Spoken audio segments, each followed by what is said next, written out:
ભજનવાણીમાં કીધું કે 8 પહોર અને 64 ઘડી તું રટના રટી લેને હરી હરી.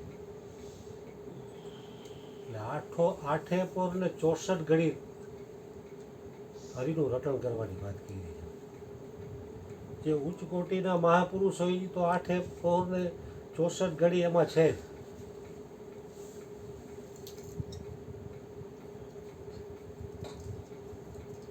પણ ત્યાં નથી પહોંચ્યા એટલા માટે આ લોકો ગુરુએ એટલી છૂટ આપી કે હવે 8 પહોર ને 64 ઘડી તું ન રહી શકતો હજી તને થોડીક છૂટછાટ આપું. આખા રે દિવસમાં તમે એક જ ઘડી સાચા સાહેબને સંભારો, નહીતર જમણો ચપાટો મારી જાશે લેખાનો લેનારો. 8 પહોર ને 64 ઘડી નથી રહેવાતું એટલે મહાપુરુષો છૂટછાટ આપી કે તું એક ઘડી રહે. આખા દિવસમાં તમે એક જ ઘડી સાચા સાહેબને સંભાળો. એક ઘડી એટલે 24 મિનિટ. બાપજી હજી કંઈક ફાયદો કરી દો, 24 મિનિટે એમાં જ રહેવાતું નથી. એક ઘડી આધી મેં પુનિયાદ, તુલસી સંકટ સાધકી કટે કોટી અપરાધ. ભાઈ એક ઘડી ત્યાંથી ન રહેવાતું તેમાં તને છૂટ આપી દે. એક ઘડી આધી મેં પુનિયાદ, તુલસી સંગત સાદગી કટે કોટી અપરાધ. એકમાંથી આધી એટલે 12 મિનિટ, એમાંથી આધી એટલે 6 મિનિટ જ થઈ એમ. કારણ કે મોટે ભાગે જ્ઞાન તો લઈ લીધું, પરમાત્મા હરેક જગ્યાએ વ્યાપક છે, છતાં એની યાદી રહેવી ને એ બહુ કઠિન કામ છે.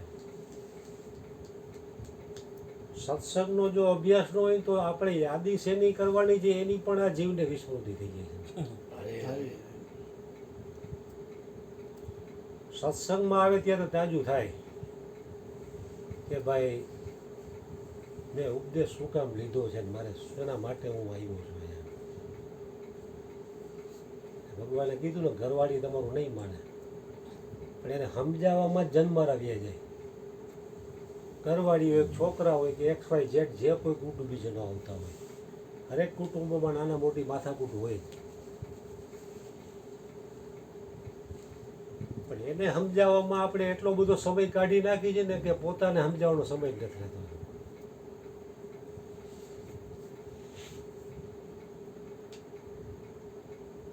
बहुत दूर तक जाना पड़ता है ये जानने के लिए कि नजदीक कौन है.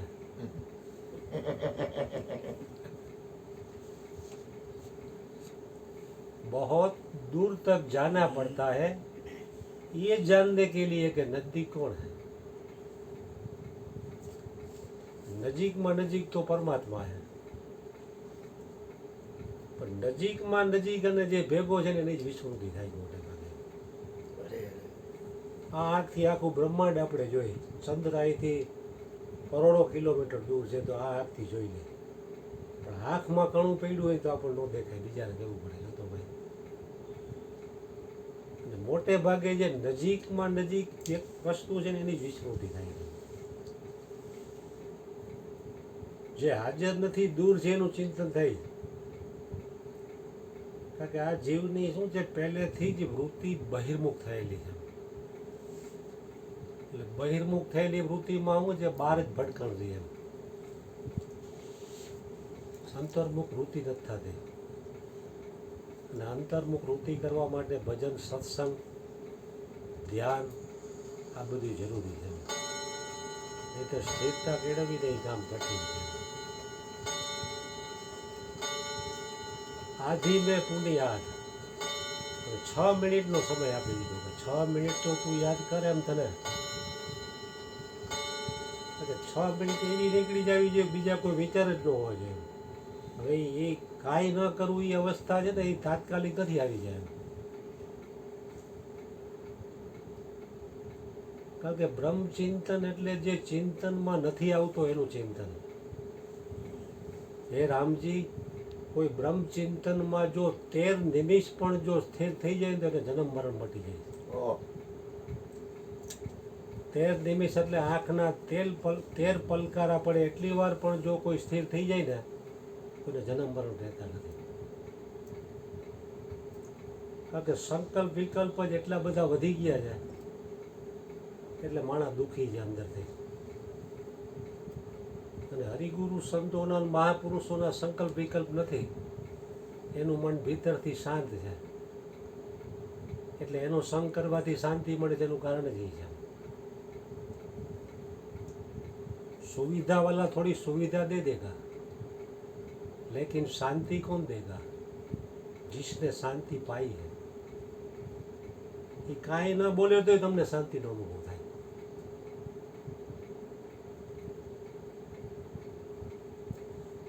એટલે એમાં પોતાના સ્વ સ્વરૂપમાં સ્થિર થવા માટે બધુંય કરવા, હાવ કાંઈ કરવાનું મૂકે ને ત્યારે એમાં સ્થિર થઈ ગયા થઈ ગયા એમ. નહીં તો સંકલ્પ વિકલ્પ ચાલુ જ હોય છે.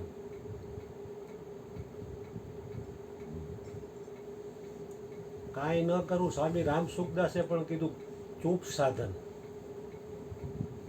ન સંસાર કા ચિંતન ન ભગવાન કા ચિંતન. છેલ્લે ભગવાનનું ચિંતન કરવાની પણ ના પડી.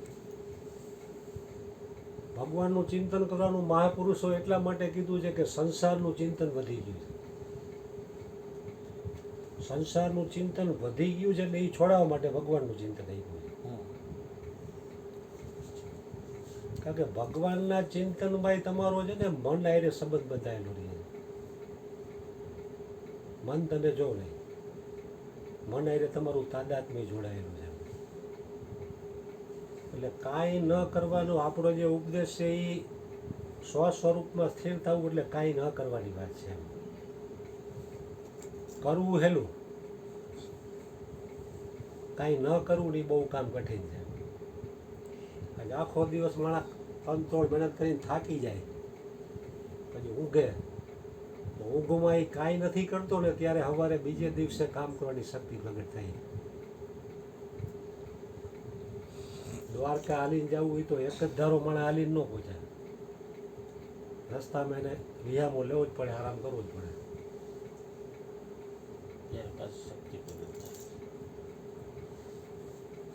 રાતે ઊંઘમાં કાંઈ નથી કરતા ને ત્યારે જ સવારે એમાં બીજે દિવસે કામ કરવાની શક્તિ અને સામર્થ્ય પ્રગટ થાય.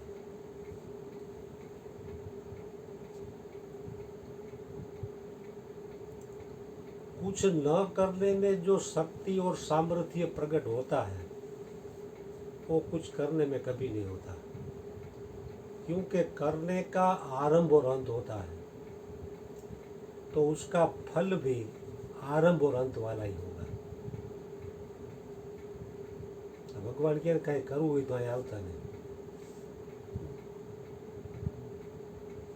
રામદેવજી મહારાજે વાણીમાં કીધું કર્મ કરશો તો તમે અરજી ધર્મ જઈશો હારે. એટલે કરવાની રીતે કરતા હોય પણ પાછો કરતાપણાનો કોટો રહે છે હું કરું છું. શરીર છે એ કર્મ કર્યા વગર તો કોઈ રહી કેમ જ નથી, પણ દેહાદ્યાસના કારણે એવું લાગે છે હું કંઈક કરું છું. હકીકતે કાંઈ થઈ શકતું નથી આપણે. જેમ ઓલું કૂતરું ગાડા હેઠે હેલું જતું હોય તો એને એમ લાગે ગાડાનો ભાર હું હલાવું. જેમ સકટનો ભાર જેમ શ્વાન તાણે, એ એની ભ્રાંતિ છે.